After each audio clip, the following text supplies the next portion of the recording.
ऐसे मट्ठे राम राम अंते तो एक ईंट नहीं लगेगी। राम राम साहब, राम राम साहब,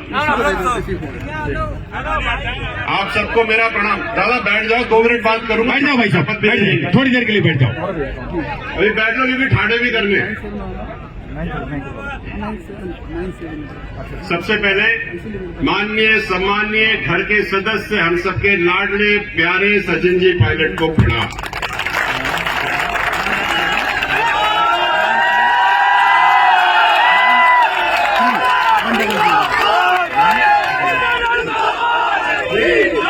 मजा नहीं आया? थोड़ा और जोर से। अब बस एक मिनट।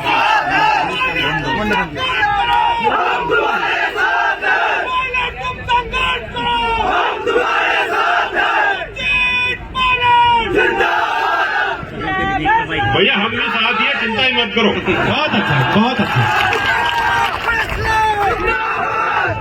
कर्नल तेरी नेक कमाई, कर्नल तेरी नेक कमाई। अच्छा, माननीय कृष्णपाल जी को प्रणाम। गोवर्धन जी भाई जड़पिया जो गुजरात में इतना बढ़िया काम कर रहे हैं, उनको हमारा नमन। हमारे पूजनीय, और उन्होंने इतना बढ़िया कार्यक्रम किया था थोड़े दिन पहले बड़ौली पलवल में। सम्मानीय अंतराम जी, डॉक्टर जितेंद्र सिंह जी कर्नल साहब के परम मित्र, धीरज जी, डॉक्टर सौम्या गुजर जी, जिया खटाना साहब, मेरे गांव के जितने लोग आए हैं और पूरी संघर्ष समिति जो यहां आई है और पूरे के पूरे जीकैप के कर्मचारी, आपको मेरा प्रणाम। मैं ज्यादा समय नहीं लूंगा, लेकिन शुरुआत तो वहां से करूंगा जहां से शुरुआत हुई, और जो शुरुआत हुई उसके लिए हम थोड़ा खड़े हो जाएं, हमारे 73 शहीदों को नमन करें जहां से शुरुआत हुई। हम आधी मिनट का मौन रखेंगे।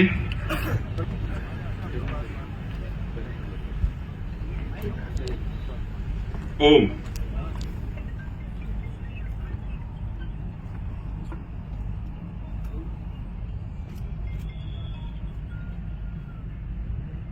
ओम शांति। विराजिए सर।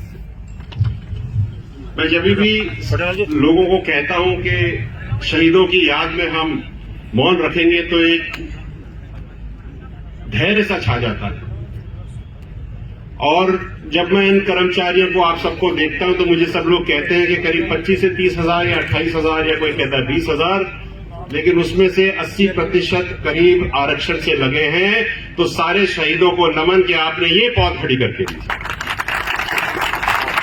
पूरे राजस्थान के आसपास के सारे गुर्जर समाज को हाथ जोड़ करबद्ध नमन है कि आपने संघर्ष किया और ये खड़ा किया। मेरे पास बहुत सारी बातें हैं करने के लिए, लेकिन एक बात मैं शुरुआत में करना चाहूंगा। शुरुआती जात और शुरुआती बात, मैं नमन करना चाहूंगा स्वर्गीय राजेश पायलट जी को, जिन्होंने राजनीति की अलग गुर्जर समाज में जगाई। अगर आज उन्होंने इस तरह से ये अलग नहीं जगाई होती तो ये सब यहां नहीं होता, मैं ठोक के कह सकता हूं। और मैं नमन करता हूं कर्नल किरोड़ी सिंह बैंसला जी को, जो नौकरी करने के बाद समाज सेवा में लगे, आरक्षण की लड़ाई लड़ी, सब लोगों ने मिलकर के आपको खड़ा करके दिया, तो उनको भी जीकैप की कार्यकारिणी को जितना धन्यवाद दिया जाए उतना कम है, क्योंकि आपने सबसे पहले तो ऐसी मौके की जगह पकड़ी दादा, कोई किसी को मिलती नहीं है।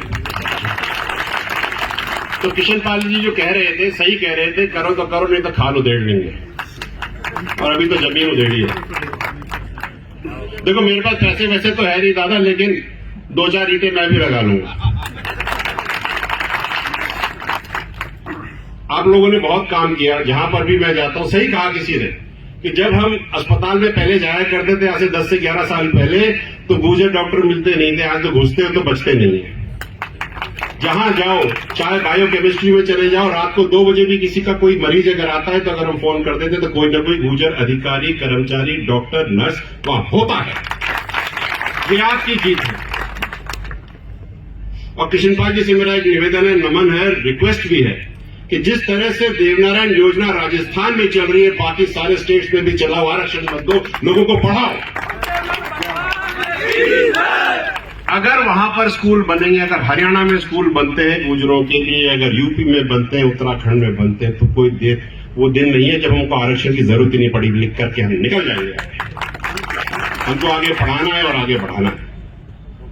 आपको खुशी की एक बात बता दूं, कुंभ चल रहा है साहब, और मेरे ख्याल से पहली बार एक जगह मिली है गुर्जर समाज को जहां पे देवनारायण भगवान की पताका लगती है और वहां पे आप जाकर के बैठ सकते हैं। प्रण हमने लिया था बहुत साल, 3-4 साल पहले कि ये अखाड़ा देवनारायण भगवान का भी लगना चाहिए, तो लगेगा, शुरुआत हो गई है। आप सबको बहुत बहुत शुभकामनाएं। यहां पर गुर्जर आरक्षण संघर्ष समिति के भी लोग हैं, उनको मैं धन्यवाद देना चाहता हूं कि अपनी जेब से खर्चा करके, समय निकाल के, परिवार को छोड़ करके आज संघर्ष में लगे हुए हैं, और एक संघर्ष अभी बाकी है। और बाकी संघर्ष सारे राजनेताओं से जो बैठे हैं, हमारे घर परिवार के ही सारे के सारे हैं, उनसे एक निवेदन है, हाथ जोड़ कर मत कुछ भी मान लीजिए कि आरक्षण को नवी सूची में लगवा दीजिए।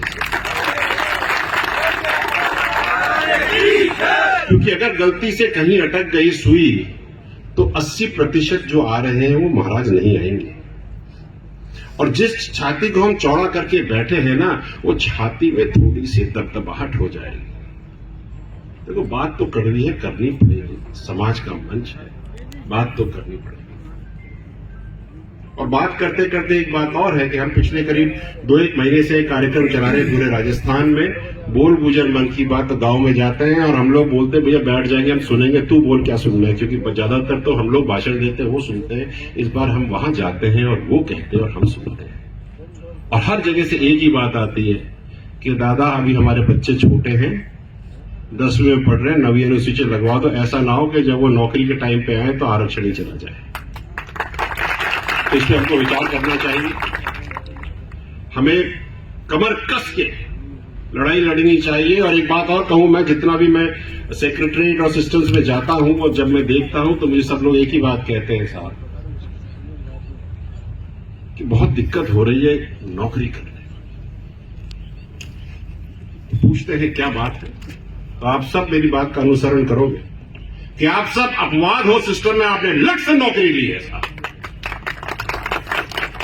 और अपवाद को बहुत स्नेह की नजर से नहीं देखा जाता, लेकिन मैं उस दिन का इंतजार कर रहा हूं जब कम से कम 300-400 ज्वाइंट सेक्रेटरी अपने सिस्टम में हो, फिर देखो मजे क्या हो।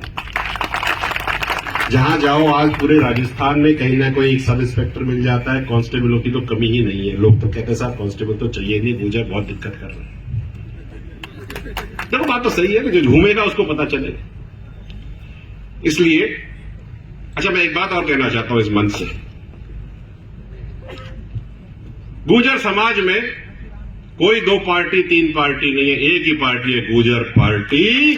और आप सब उसके, आपकी विचारधारा अलग हो सकती है, मैं पॉलिटिकल पार्टी की बात नहीं कर रहा, आपकी विचारधारा अलग हो सकती है। मैं बीजेपी में हो सकता हूं, सचिन जी कांग्रेस में हो सकते हैं, आप बसपा में हो सकते हैं, कोई किसी में हो सकता है, लेकिन हम सब एक ही घर के बाशिंदा हैं, हम एक ही घर में रहते हैं। बाहर काम के लिए बाहर अलग अलग जाते हैं, शाम को तो घर ही में आते हैं। तो भैया अपन घर के एक है, इस बात को कतई गलत मत होने देना। हम इसी में बैठेंगे, यहीं जिएंगे, यहीं मरेंगे। जो काम हमने करे, चाहे पिछले इलेक्शन हो चाहे इस इलेक्शन, हाँ, और बात में इंदिरा जी की बात का मैं अनुसरण करता हूं साहब, सच्चाई तो बोलनी पड़ेगी। पिछली सरकार में जितने कैबिनेट मिनिस्टर थे, अब जितने कैबिनेट में मजा नहीं आया साहब, क्योंकि बात तो सच है, कड़वी है, कहनी पड़ेगी, तो कुछ तो करना पड़ेगा। और कृष्णपाल जी ने तो कह ही दिया है ना, ऐसे नहीं तो वैसे लेना तो पड़ेगा साहब। तो हम लेंगे। और 1 रुपया, क्या कहा था आपकी, 1 रुपया पर डे, 1 रुपया पर डे, जैसे रूप सिंह जी ने कहा है और कर्नल साहब ने कहा है, वो करें और इस पूरे सिस्टम को आगे बढ़ाइए। बिल्डिंग इतनी भव्य बने, इतनी ऊंची बने कि इसके ऊपर लाल बत्ती लगे और हवाई जहाज बोले यहाँ नहीं जाना, गुजरों की बिल्डिंग है। बहुत बहुत धन्यवाद, thank you so much. Wish you all the very best. और जैसे कर्नल साहब कहा करते थे, आगे बढ़ो, तरक्की करो, छा जाओ और धन्यवाद। Thank you so much. बहुत बहुत आभार आदरणीय विजय बैंसला जी का। प्यारे भाइयों, किसी ने वो पाँव के छाले शायद नहीं देखे